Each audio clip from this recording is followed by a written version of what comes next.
Jump at shadows in the dark. Don't trust what you cannot see. Touch your skin and call your name. It's just the past that looks back at me. Left your home just to get away, but you took the buses with you. Set things up just to break them down. Keeps your mind down, nothing new. There's no inspiration. Media actually does. Gone up saviors. Government hunts them down. There's no inspiration. Media actually does. Gone up saviors. Government hunts them down. Yeah. All that's left for you to see is a reflection of myself. All that I've been found, been taken by someone else. Taken by someone else. Taken. Yeah. Watch out for TV, how I'm dope. My nights are Lucy reruns. Talk shows up and current hit. Sanction self-indulgent numb. Throw away what you got. Blame what's missing from your life. It's not your fault things worked out this way. It's someone's mother, daughter, wife. There's no inspiration. Media actually does. Gone off saviors. Government hunts them down. There's no inspiration. Media actually does. Gone off saviors. Government hunts them down. Yeah. All that's left for you to see is a reflection of myself. All that I've been found, been taken by someone else. Taken by someone else. Taken. Yeah.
All right, all right. How is everybody doing today? That was Gloria's band playing Reflection, and the name of the band was Ringmaster.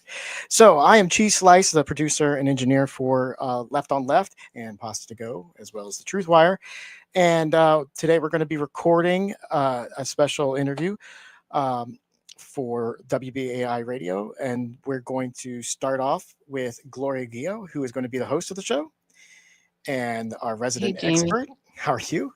Our Good. resident expert, Jayme Kuzmarov, and our guest, Paul Deslauriers. Deslauriers. Deslauriers. Oh, Good. okay. I had it right when we were talking about it before, and then I just screwed up. Way to go me. Anyhow, okay, I'm going to drop out and run things from the back and hand it over to Gloria. So take it away, Gloria.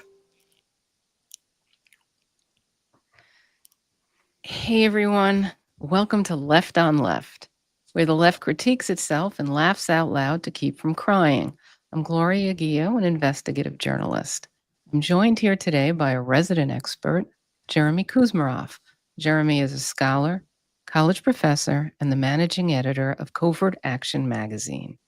Our producer and engineer is Jayme, CheeseSlice. The opinions you hear are ours and our guests, and not those of WBAI, the Pacifica Foundation, or the Progressive Radio Network. This content is intended for entertainment purposes only. We recommend our audience does its own research and forms its own opinions. Today's show is on the left's cover-up of suspicious fires with Maui Director of Community Investigation, Paul Deslauriers. Paul's research group has found similarities between fires at Lahaina and Los Angeles and elsewhere. And this is documented in his informative documentary titled The Los Angeles Fires Lahaina 2.0 Similarities Exposing the Disaster Capitalism Playbook. And this can be found on Rumble. LOL has found climate change alarmism to be a red herring and a causal fallacy in these fires. The same way we found the one magic bullet theory insufficient to explain the JFK assassination by one shooter, or the ability of hijackers that learned to fly on flight sim, able to miraculously make hairpin turns to destroy the Twin Towers that U.S. Air Force trained commercial pilots questioned, or the theory that bat soup in a wet market caused a so-called pandemic. Welcome, Paul. Thank you, Gloria, and nice to be here. There we go. Jeremy. Welcome, Paul. Please tell us about yourself and your connection to Maui and the qualifications of your team members. Thank you. Thank you, Gloria and Jeremy. Nice to be here on Left on Left. And yeah, let me start with a little bit of my background. I have a degree in electrical engineering and a master's in mechanical engineering. I was on the National Spill Response Team and would go to major incidences and do research there. And I was in charge of research for many, many major oil spills. And then when 9/11 happened, I became a coordinator for grassroots. I worked with 911truth.org, and I was a coordinator where we had over 280 grassroots groups that were trying to expose the truth and some of the points that you just mentioned, Gloria, in that. We have a team that was here in Maui that started. As soon as the fire occurred, we had a lot of suspicion as to what happened. It didn't seem natural at all. And many of us in our gut and our intuition felt something was not right. Now, I had come here and moved back permanently here in Maui in 2017. And I started an organization called the Maui Pono Network, where we were involved with political action, civic action, to make sure that we had a majority of representatives that serve the people and the environment instead of big money interest. So I got involved with a lot of civic engagement and got to know certainly a lot of people. I was on the Charter Commission also here in Maui, which is about changing our laws and constitution. So I've been involved with the community, and when the incident occurred, many people came to me and said, we got to do something, and I agreed. With my experience in 9/11, there seemed to be very many similarities in terms of some of the unnaturalness of what occurred. So we have a team. We started off with 40 of us. We've been meeting every week since the fire here in 2023, August. So that has basically set the foundation for our group. We have scientists, engineers, we have people who work for NASA and who was involved with some very interesting science that has to do with energy. So with that, we've been going into the burn zone in Lahaina before they did the cleanup. I started going in there when we first could sneak in. That was 2 weeks after the incident. It was all roped off, but we managed to get in there and start taking samples, recording data that as we did that, we saw, oh my God, this is not natural. And when we started to get information about the bodies and also the aspects, so many aspects of the fire that I'll go over in a little bit more detail. What wasn't natural? What stood out the most to you? Well, we have them categorized as anomalies. And in Lahaina, there were 20 anomalies that, in other words, were not natural. And basically what we did, we started to gather all this data, and we became the repository of the data for our community. So all the forensic information, we had thousands of videos that we collected. And when we put that together and showed that information to 6 former fire captains and fire chiefs, they all said the same thing. This is more than just a natural fire. This is not natural, especially when you look at the anomalies. So with that, we started to do more digging. And as we did, we kept on finding more and more things that, again, were not natural and that give us a lot of suspicion in terms of the engineering of these events. So we did a very detailed analysis on our website, MauiCommunityInvestigation.com. We have a lot of videos that we produced over this period of time. And we have also a lot of photographs and different information about the fires that have occurred throughout the United States. And some of our team members have been investigating 46 other fires and incidents that occurred that were just urban interface fires, just like Lahaina. And there are so many of them, and the level of destruction, we're talking with these fires, when we start looking at these 46 fires, we're looking at 10 million acres destroyed, over 10 million acres, 365 deaths, just with these 46 fires that occurred over the past 10 years. So as we do more and more analysis on this, again, we can see the similarities in the playbook that has been developed. Paul, could you take a step back and just let us know, like, what are some of the visuals that you saw that jumped out at you and that made you go, this can't be a regular fire? Well, we'll go into some of those anomalies, but trees, for example, trees that were burnt from the inside out. And it looks like lightning hit them. And they have the same characteristics of lightning, with it hollowed out and grounded out way down at the base. I could dig down in some of these trees 14 inches where the taproot once was. And all the tree is hollowed out, but the bark is still there. And not only that, but when you look at some of these trees, especially early on before they started doing cleanup, that the light branches that are at the very top of the trees or along the were fine. Leaves on the trees were still there, but yet the whole base of the tree was burnt out from the inside out. When you start looking, we started looking at the bodies, and we started working with someone who had a company who was involved with collecting the bodies. Again, when you look at it, it's not natural. It looks like a microwaved body, where it's just a heap of ash, and the hair is still on their head. So what you're saying is, with like a microwave technology, the inside is cooking first, so that the hair would remain, but the internal organs are where the heat is emanating and coming out from. The same way you're saying that the tree would be hollowed out for the center. Yeah, and we're, there's a lot of different technologies that are capable of producing these types of anomalies and these types of results. So that's part of our analysis of what we've been doing as we look at the many aspects of it.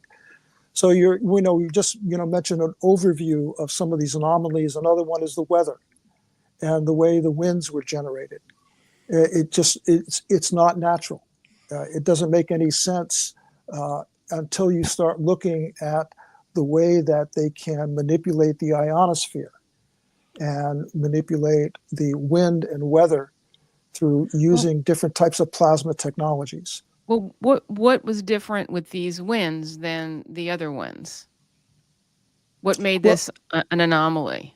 Well, we can, certainly if you want to start going into some of the weather issues, you can go way back to what happened with the Vietnam War. and Operation Popeye.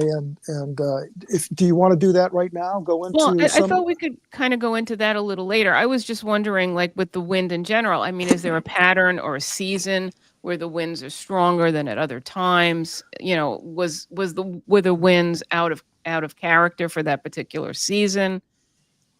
Well, I think the main thing when you start to look at the strange weather, the way the weather actually behaved, and there are 6 different aspects of the weather that were not natural.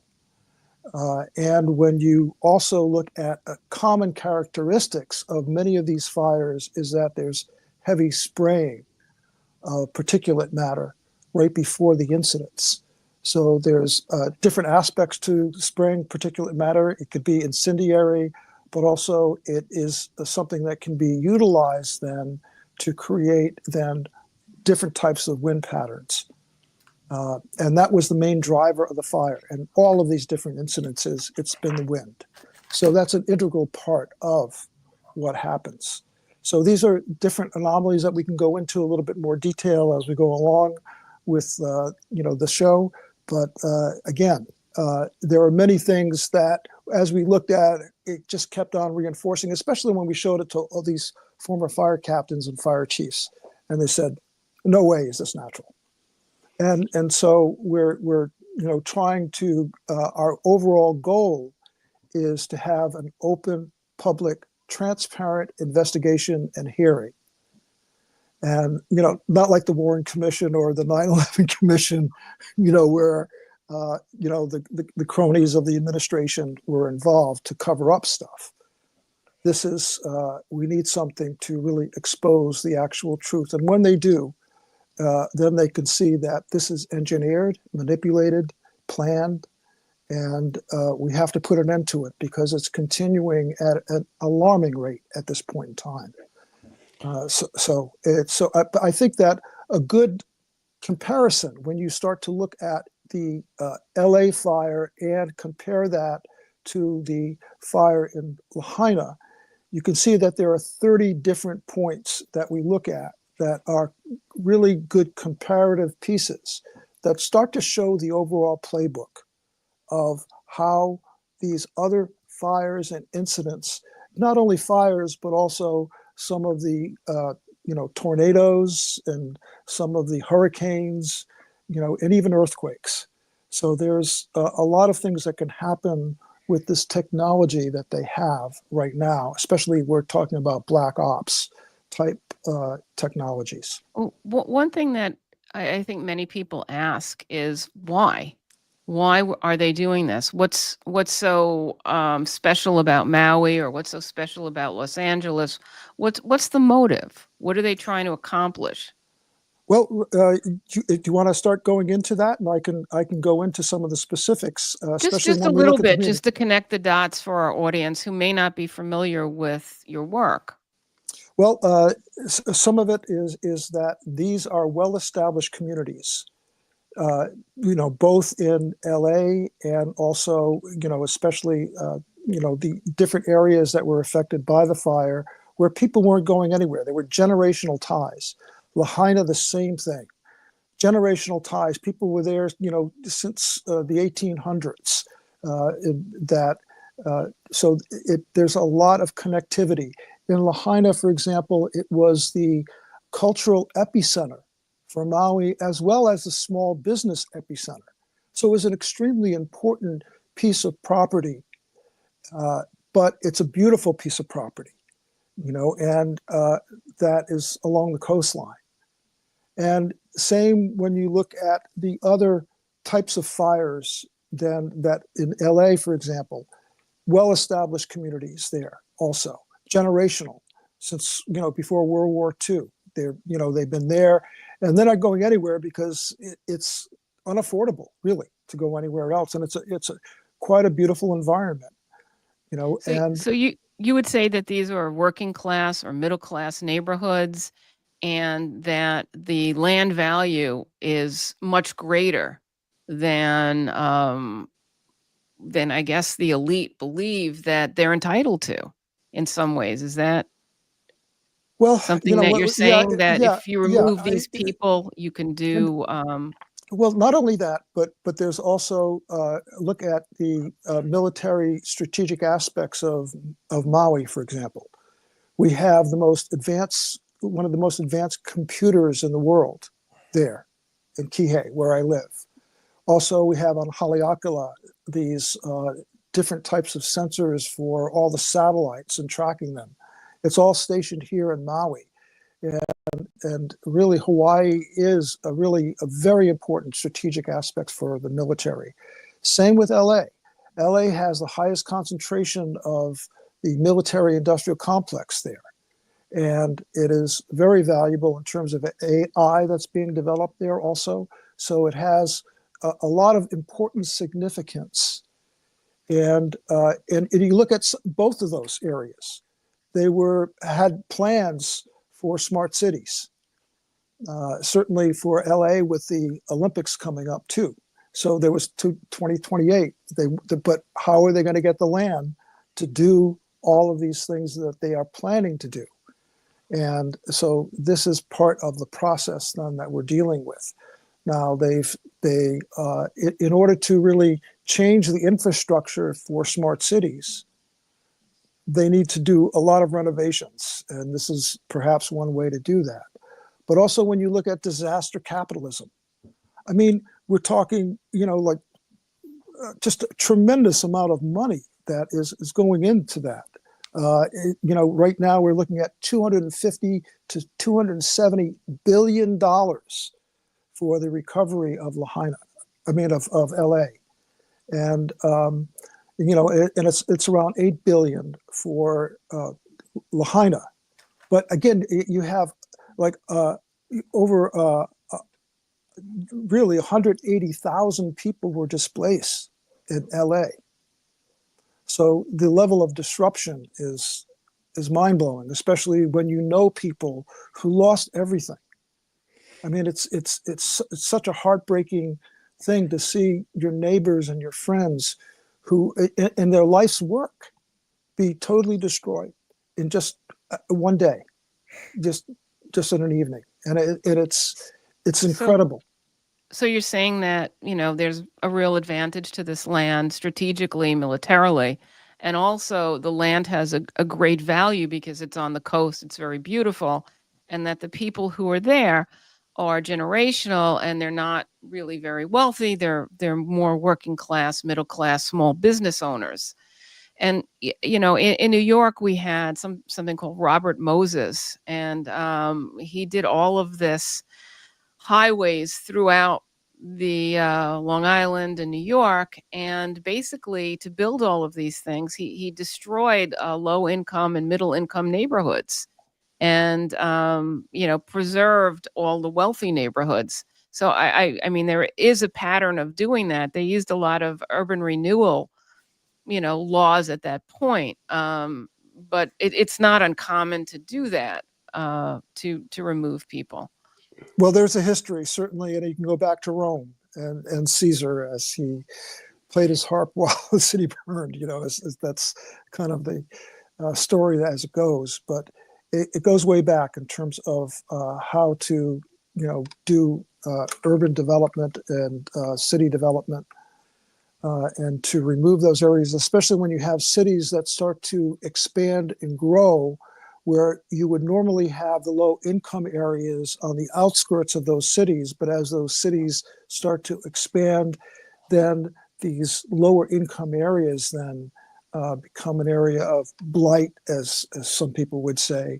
And so this is a way to do some type of restructuring. Interesting. Yeah. So go ahead. If you want, I mean, I can start to go into some of the specifics as to these comparisons, these 30 points of comparison. And I think as we do and look at just the LA and Lahaina fires, that you can see the playbook. And that's, I think, one of the things that I think your audience will find very interesting, because it's a playbook that's repeated not only throughout the United States with those 46 fires that we've been looking at, but also some of these unnatural events that happened in terms of hurricanes and tornadoes, earthquakes. that are happening globally also. So this is just not isolated here, but as you go along, the number of incidents that have increased over the years is just phenomenal. So, And the goal is to displace people and then redevelop it with a different model. I guess that's one way to look at it. That's one aspect of it. There's a lot of people also who are involved with disaster capitalism who are becoming extremely wealthy. I think that there are ways of displacing also people into these more cities that can be controlled and manipulated also. So you look at the attack of a lot of urban areas and how it's forcing people to move then into these more concentrated areas that can be controlled a lot more easily. So when you say controlled, you mean surveilled? Surveilled and manipulated in different ways. If you're in a smart city and you're in a grid and you have cameras all over the place, and there's a whole science in terms of developing these smart cities. And I think that's perhaps one of the goals and objectives as you start to destroy some of these other areas. And again, so that the reconstruction for this new framework can happen. So, Jeremy, did you have a question? No, actually, I had a similar question to the one you asked, Gloria. Oh, So, sorry. yeah, this is very interesting. I hadn't really thought of all this, so you really informed me. This So, go ahead. this isn't like your normal. This isn't really your bailiwick. It's new. It's kind of new Very stuff. interesting. Yeah. So why don't you go into more detail of some of the evidence and also the issue of weather modification? Sure. So let's do a deep dive into this then, and I think your listeners will find it quite interesting in terms of the similarities. And what we'll do is we'll go over the similarities in terms of the communities, the pre-fire conditions, the weather, the fire cause and spread, and also these many anomalies that again show that it is not a natural fire. So if we start to look at the communities, for example, and compare the two between Lahaina and LA, again, as I mentioned, they were both well-established, generational, and when the overall destruction you look at, there were 2,200 structures destroyed in Lahaina with 2,170 acres and 104 deaths. And some of these deaths were caused by having the police block exit roads and not have any warning. And we have a very sophisticated siren system that was not utilized. So there were many, many suspicions in terms of why we had so many deaths in this fire. And it really it's been devastating to our community here in Maui. In LA, there were 17,000 structures, at least that, destroyed, and it consumed 37,000 acres, and they had 29 deaths. So the scope of the destruction is different, but I'll tell you the tragedy and the repercussions and the trauma that people are feeling because of these incidents. I mean, it's amazing. I know a lot of people who lost everything and they're still in trauma from this over a year and a half later. And then you look at the similarities between the two. And as I mentioned that there are generational ties. There's also, for us, it was a very, very important cultural center for not only Maui, but also for Hawaii. It was the capital of the former Hawaiian kingdom, was located in Lahaina. And also in terms of small businesses, that was the concentration of small businesses in Maui was in Lahaina also. And it was the top income producer also for our island. So it had a lot of significance. And as I mentioned, that whole area has a lot of military significance. And we had a lot of people like Oprah Winfrey and Jeff Bezos and all these people who are now coming into Maui buying up a tremendous amount of land.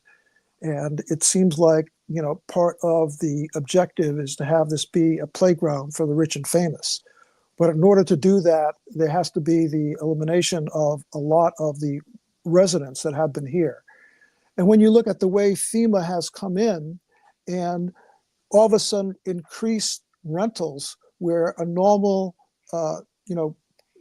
small ohana, a small little house would be about $2,500, all of a sudden FEMA comes in and they're paying $10,000 for that. So it has affected the market here for rentals, tremendously, and created a tremendous amount of strain for the residents throughout the entire island. And when you go to look at what happened, again, similar type of things, with Palisades and Eaton, well established communities. The number of military installations also are just it's the highest concentration in the U.S. And a lot of the technology that's being developed in that area. And again, it's very valuable land, just like Lahaina is. And people weren't selling their land, even though they were getting tremendous offers to do that. And same with this area in Los Angeles. So again, there were plans for both areas of smart cities. So we had our Governor Green go to the United Nations a month prior, claiming that he's going to be one of the first smart cities and he's going to develop Maui and Lahaina and have them be smart cities. I mean, so that was his proclamation prior to, and passed legislation also prior to the fire that would allow the reconstruction of historical areas that didn't have to follow along the historical footprint that was there, because Lahaina is an historical area in our community. And same, you have, same thing with Newsom claiming smart cities and having that also be part of the 2028 Olympics, to have that be done by that time. So again, there has to be, if they're going to be that type of shift and change in the infrastructure, then this is one way to do it. Where are they getting the smart city idea? Is this a World Economic Forum thing? Where are they getting this? Oh, World Economic Forum, United Nations. So it's part Globalists. of the And what does that globalist mean, plan. smart city? Can you just explain that? Well, the grid, first of all, the infrastructure grid would be that it can be controlled easily, that there would be a lot of cameras, high energy, like 5G throughout, and have the system support that. There would be, to make it so that you could walk 15 minutes and have everything that you need within that 15-minute walking distance. So all your stores, shops, schools, everything, so that people can be sustained and confined and have a lot of oversight on them in these confined areas. So these could be considered in some ways like open air prisons. So if you want to leave, you would need some kind of way to leave, some kind of special identification or permit to leave. We don't know what exactly is the overall plan, but it doesn't take too much of imagination to see that as a possibility. And so this is, again, the similarities between the two. And for many of the areas also, they were geared for smart cities. That we looked at in the 46 fires that we looked at here, just in the United States alone. And then we go into both areas. If you go back, look at the history of both areas, they're both prone to fires. So we had a fire that happened in 2018 in Lahaina. And it really showed that, because they had a lot of sugarcane fields that surrounded that area. And when they stopped the sugarcane industry, these invasive grasses replaced that acreage. And what happened was that they had a promise after 2018 incidents, which contained, there was a few buildings that got destroyed, but there was a real push for making sure that there were fire breaks, that they would maintain, and also to make sure that the grass was cut, particularly around these urban areas. Well, that lasted 1 year. And then it went back to that whole pattern. Now, one interesting pattern that also occurs for a lot of these different areas is that it was 8 months prior to the fire that we had heavy rains. And that increased the growth of that grassland and shrubs that surrounded the area. And then that was followed by drought. So it made it very vulnerable to fire. And then if we go to look at what happened in LA, again, the same type of thing where 11 months prior, there was very heavy rains that really supported then the growth of the grasses and brushes in the different valleys in that whole area and the gorges, so that it was a tinderbox. And again, with weather engineering that they're able to do, and the capabilities of that we'll go into in a little bit. But again, that is something that can be easily controlled with the technologies that are available today. Jayme had done some research. Maybe you could talk about it with Operation Popeye, because I think that's a very similar pattern, that heavy rain, they grow a lot of brush, and then they cause a drought. Well, I'd add another thing also, the spraying of incendiary type material.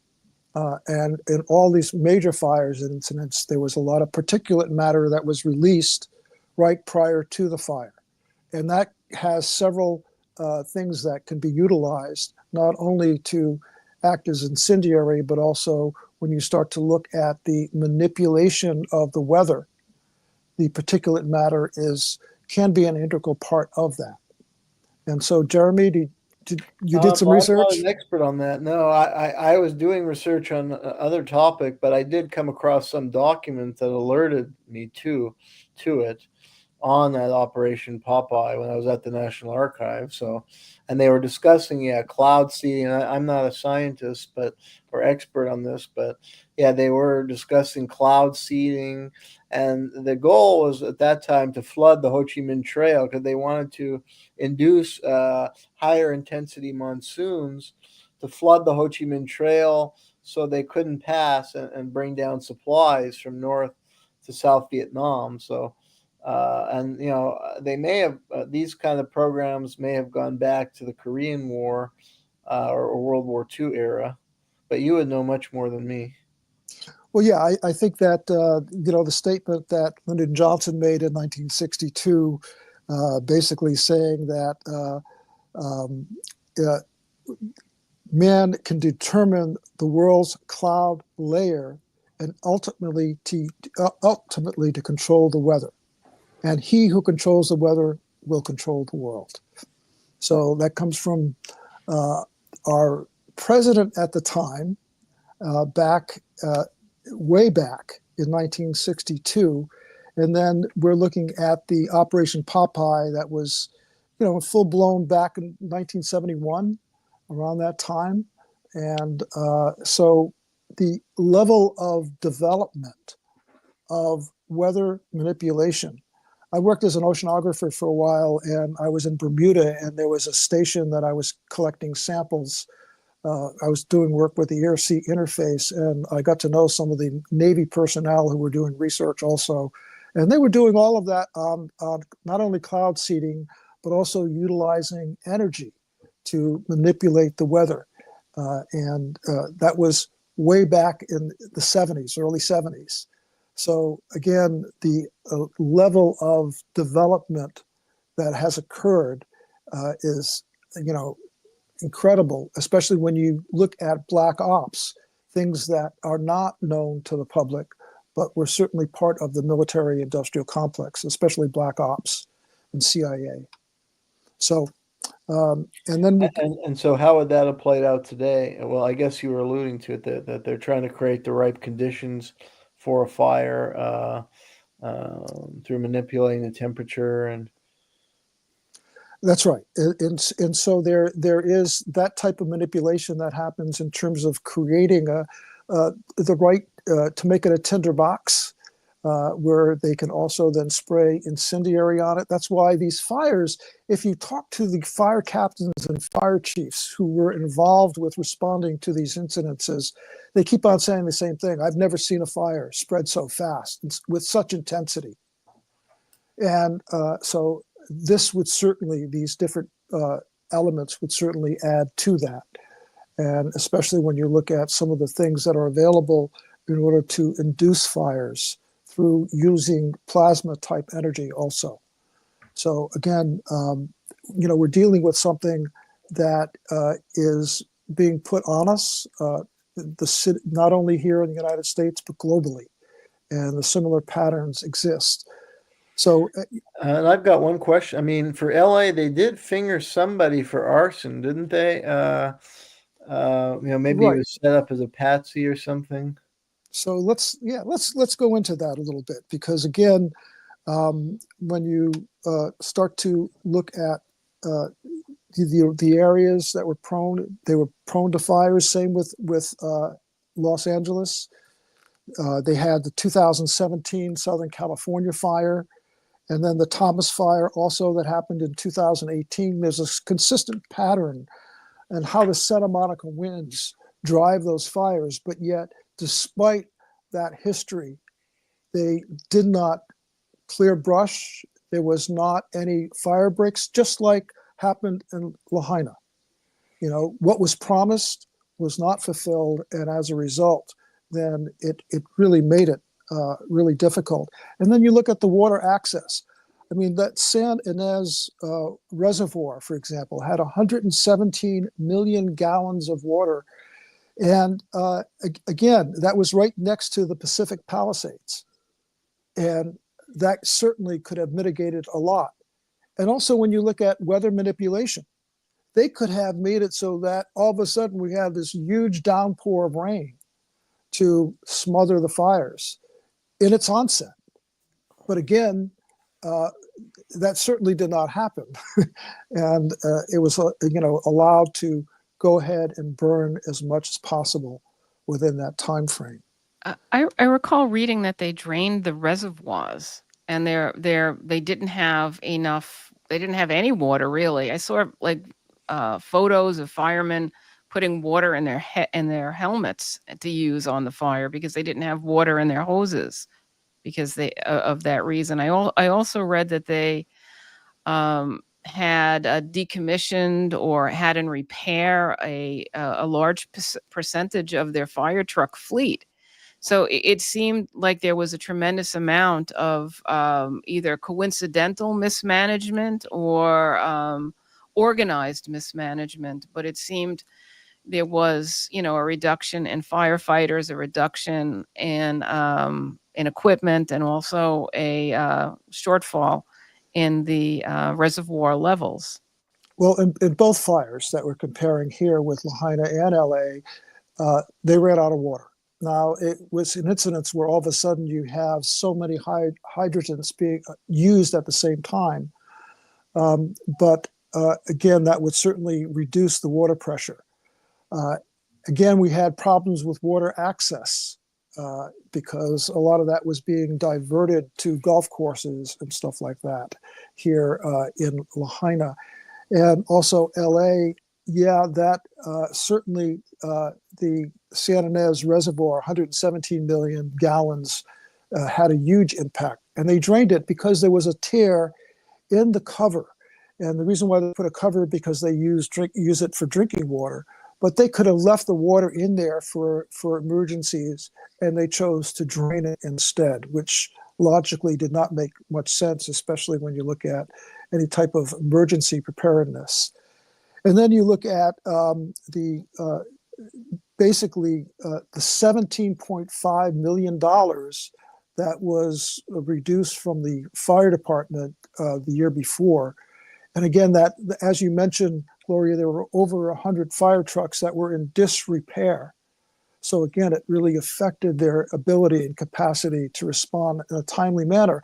And also to have fire trucks, especially in the past, what they did in LA area was to have fire trucks stationed in areas where they know that was susceptible to fire starts.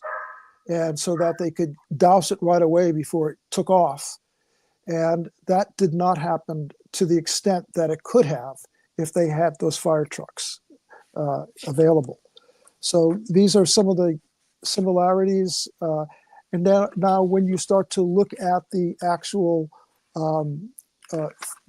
fire spread, again, the electrical transmission lines are the primary things. Now in LA, there were reports of arson. You have photographs of arsonists, people who were going around to start fires. Again, could they have started this inferno? Certainly they could have been there to divert. We had the same similar thing happen where we have several start points. We had 5 fires in Lahaina, and they were also very suspicious in terms of their origin, especially the ones that happened in upcountry.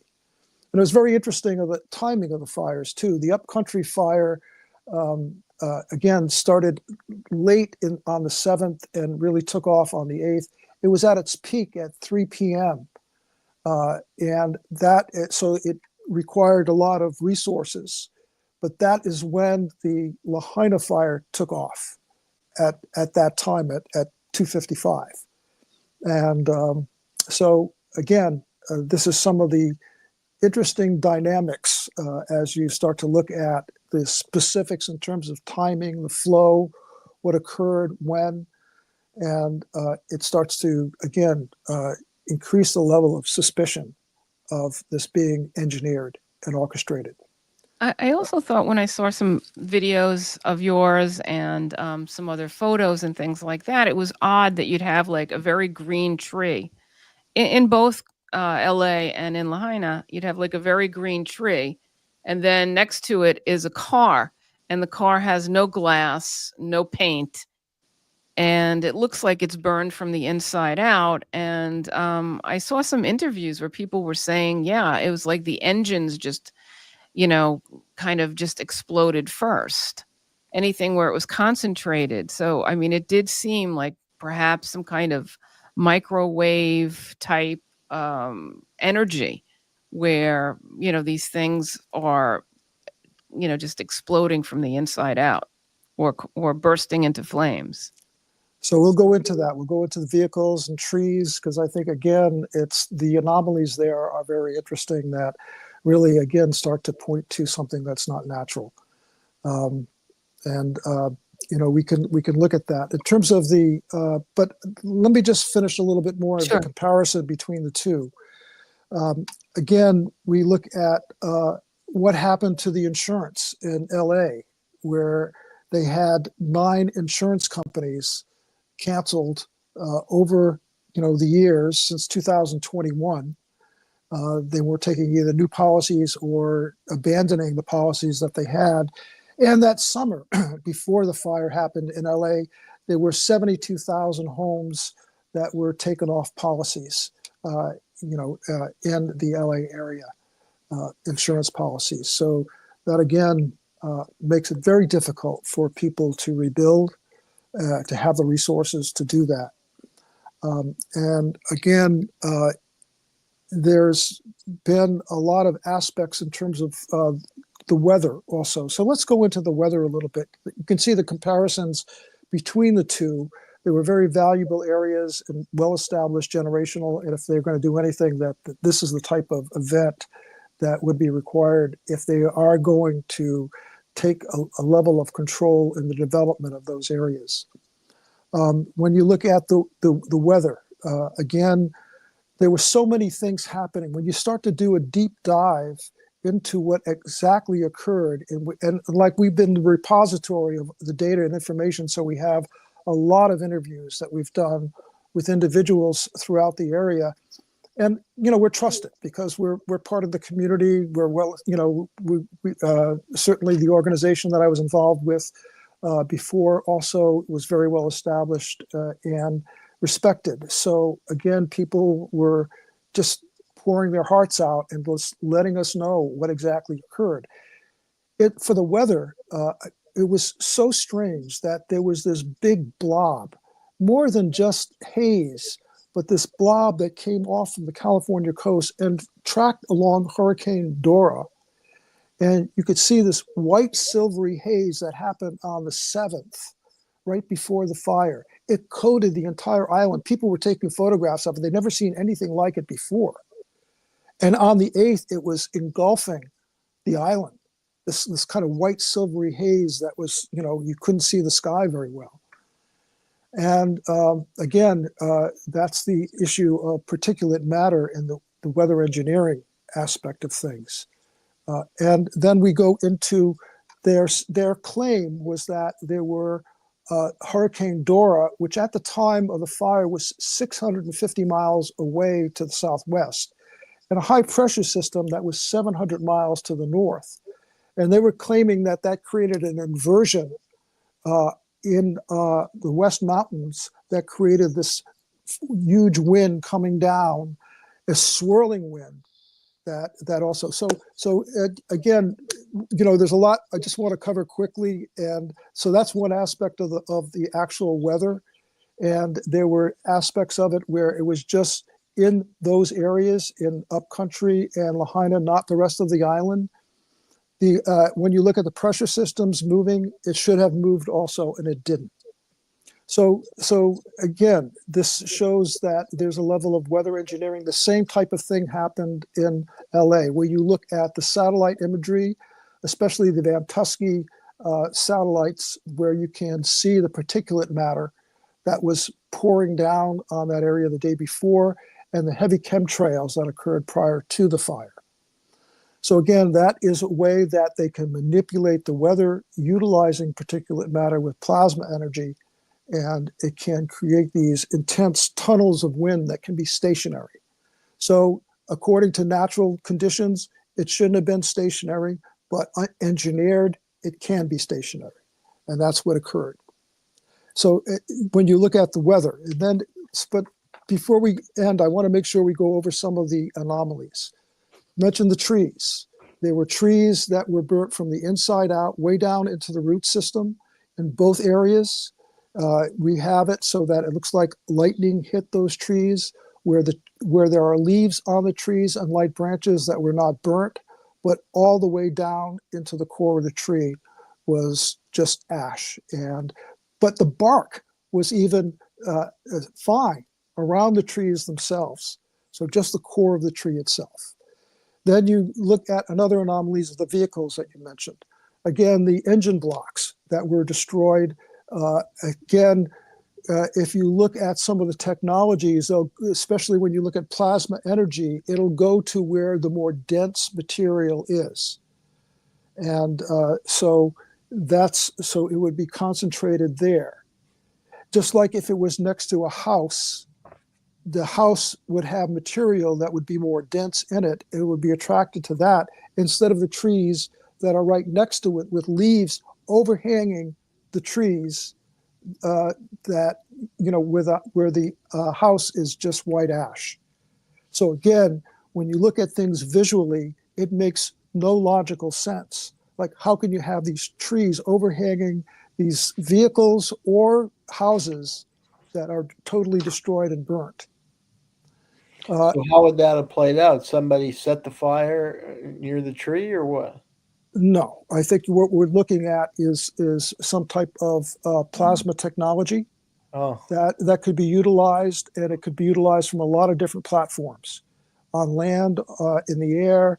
There are different types of vehicles that can also do that, especially when you start to look at black ops and some of the things behind that. We have a NASA scientist who was involved with some of that technology, and it gave a tremendous amount of insight, especially when you look at the patterns that were there. that were established, way back 30 years ago, 40 years ago, that, give a foundation of this type of technology that is able to do this. And then when you look at, again, what they do, though, is they claim that it's climate change, for example. Well, like somebody was planting this technology in the tree, or they're up above, like from an airplane. Again, there are a lot of there's a lot of methodologies that it can be done. Certainly, some by satellite, some by different manipulation, especially when you look at the science of using the ionosphere and how it can kind of act as a mirror and then beam down certain types of energy. You can do it so that you can create columns of energy also within that framework. So there's a lot of different things that can be done. We're still looking into the technology. That's going to be our next video that we're doing, is on the various technologies that can create these incredible incidents that are occurring globally right now. So the main thing I'm hearing is that this is more military. It's more something that might come out of the DoD, that might involve some types of airplanes, some types of vehicles. Yeah, I think we're looking at black ops. That is beyond the Department of Defense. That goes beyond, it goes into then some of these corporations like Lockheed Martin Skunk Works, for example, who've been doing a lot of this type of technology, Raytheon. And again, they could sell the technology to other groups like BlackRock or organizations like that have a whole different aspect of companies that they own that could be involved with disaster capitalism. There's many aspects to this that are interwoven. And as we keep on digging deeper and deeper, we find more and more of these connections. Just to take a step back, when you say disaster capitalism, are you talking about two principles, basically the concentration of wealth and the redistribution of wealth? So that basically you're taking the wealth of these communities and you're concentrating it and taking it away and redistributing it to the wealthy or these corporations, something like that. Is that your meaning of disaster capitalism? Well, that, and also the tremendous amount of money that's involved with these recovery, cleanup, and rebuilding. So it's just like when we wage war on a country, and the military industrial complex makes tremendous amount of profit in terms of bombing the shit out of everything and ruining the infrastructures. And then they come in, the same companies that have the same ownership in many ways, come in and then do all the reconstruction too, where again it's a huge profit on a lot of different levels. Jeremy, we see that a lot in Ukraine, right? Yeah, I had a few articles about that. Naomi Klein developed a good book about that, and in Ukraine they set up this reconstruction agency headed by Penny Pritzker, who is very closely connected with Wall Street, and they're turning it over to the Morgan Bank and BlackRock to basically run the reconstruction, and it's a huge bonanza for these firms. Well, I think we're going to have to ask Paul to come back, because there's a lot more to say, and we certainly want to hear more on the technology. Yeah, and also just in terms of the bodies, for example, also I just want to mention that again, when you see bodies turn to ash yet still have hair on their head, the bone marrow is destroyed. We have frogs that were leaping and frozen in space, same with cats, but still have hair on their bodies, but yet their internal organs are destroyed to ash. So again, this is not natural. And as we start to look at the facts and data, not anything but what actually occurred, and just looking at it objectively and clearly without any spin whatsoever, you can't help but use common sense and say, oh my God, what's happening right now? So people can go to our website and learn more about some of the things on how they create also the storyline, their narrative, and how they promote their narrative. We can see that, certainly in what happened in Lahaina, and it's a very good example. And Well, I think it's hard for climate change to cook a cat from the inside out. there you go. And especially when you look at the climate information that we have, there's no fluctuations really. It's just natural fluctuations. And again, it wasn't increased temperature whatsoever. Look at the facts, look at the data, look at the information. Don't rely on what happens, what you get from mainstream media. It's a spin that is meant to distort and not tell the truth. So again, as we, Let us know your website where people can find you and support your work. Sure, it's Maui Community Investigation.com. And if people go through our videos, please spread the word. Send out the videos to other people. I think they'll find it very informative. And also, if you have the means to help us, we have a lot of samples. We have a lot of data that we still need to analyze and look at. But we need some financial support in order to do that. And that would be a great help for us at this time. Thank you, Paul. That wraps up our show for today. This is Left on Left. I'm Gloria Guillo, joined here by Professor Jayme Kuzmarov. Remember to like, donate, and share our broadcast. Your kind support keeps us going. Thanks for tuning in. Hope to see you next week. Thank you. That was fascinating. I have to run because I have another appointment in 10 minutes, but thank you very much, Paul. I really learned a lot. So. Okay, Jayme. Yeah, we have to have you back for the next video, definitely. Okay. On the techniques used. Yeah, and if you're able to put an article together for Covert Action magazine, do you have my email address? I don't think I do. Yeah, I'll make sure you get it. Okay, yeah, because you can write some articles for Covert Action or somebody with your group. That could be a good platform for getting some stuff out there. Okay, let's do that. I will send you an article on that for sure. Excellent. Right now, our goal is to get the message out. And to do so is because we've done a deep dive. We have a good grasp of what's happening on some level, and so we're ready to communicate. Great. Well, you could put the. Thanks so much. I have to videos run. Thank you, Jayme. It's great to be in touch with you, Paul. Okay, Jayme. We'll connect more. All right. You could embed the videos in an article, and then people, would be able to just click into it. Yep. Yeah. And usually an article is about 1,200 words. 1,200 words for the article. Okay. Yeah. We didn't get to focus on this directly during the show, so let's go ahead and show it for the YouTube audience.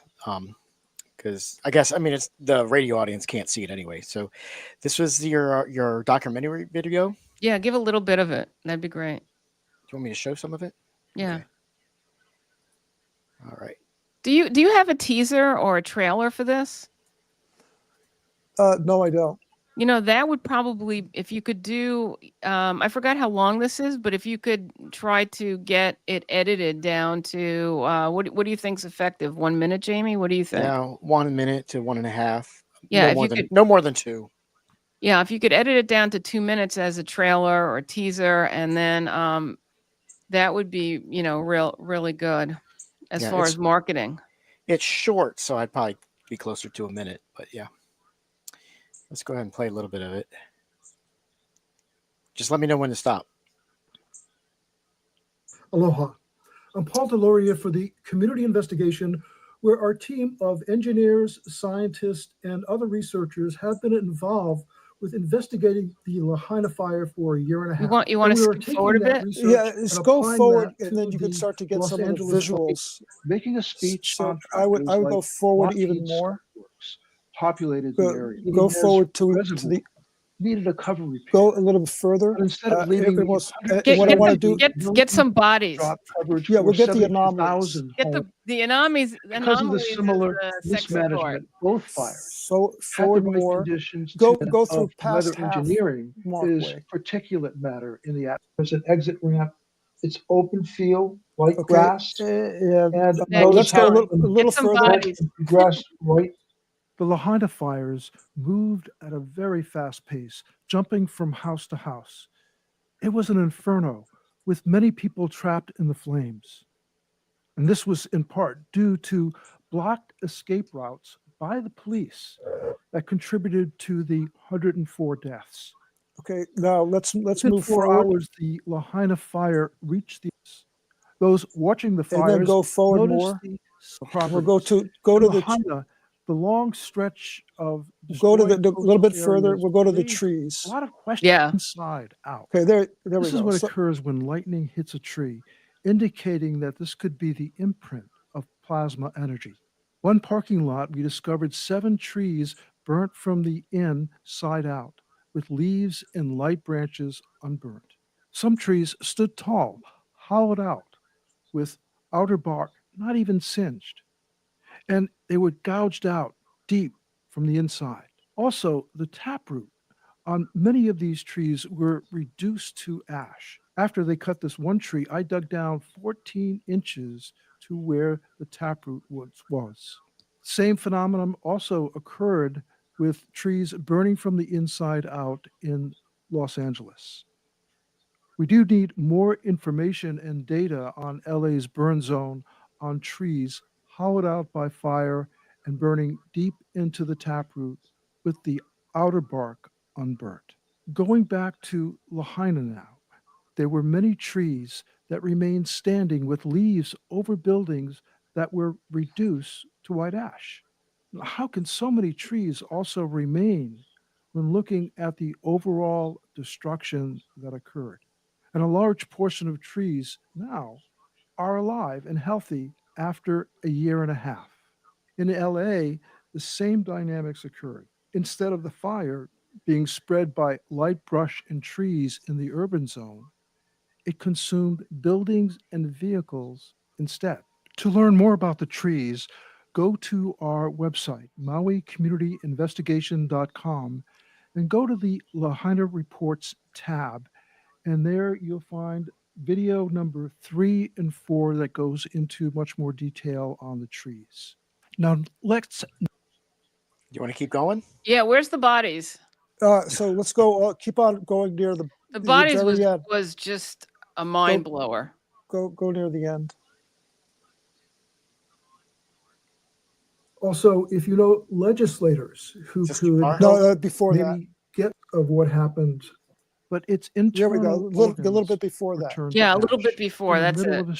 A little bit, right and if there. you would like more information about the vehicles in the burn zone, a little bit further. The vehicles are good too. Under the vehicles look the same as 9/11. And video number 2. Exactly. Now, let's look at another anomaly that has to do with the bodies of animals and people in Lahaina.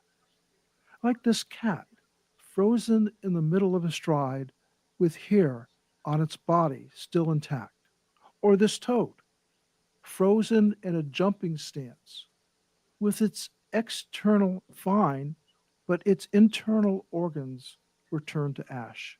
And there were also people reduced to a charred heap, not seen in a typical fire. And notice the hair is still on her body. As of the date of this video, we have not received any specific information on bodies of animals or people from the Los Angeles area. When I showed this data and information to 6 former fire captains and chiefs, they all said this. Wow. Yeah, it's that's your that's your most compelling point for people, because that's what really got me. I was, just wow, the hair is intact. So why don't you show that little clip? Use that, the first one, if you want. If you really want to get a hook for people, then to who are watching. Because I did mention the bodies there. Also, this is more than just a natural fire. When we went to the government for Freedom of Information requests, we had 21 of them. And when we got responses, it was like, for the vehicles, the only information they had was how many cars were in the burn zone. Or about the trees. They said the only information we have is how many trees were cut down. or with the bodies. We didn't get very much response from the police department and the autopsies, but those who were involved with the autopsies said that they were only allowed to really go and get DNA samples and not go into any of the forensics of what happened to the bodies themselves. So in terms of constructing the narrative, this is the process where they kind of look at the data that they want to support and get out to the public. The rest is either not collected or suppressed in some way.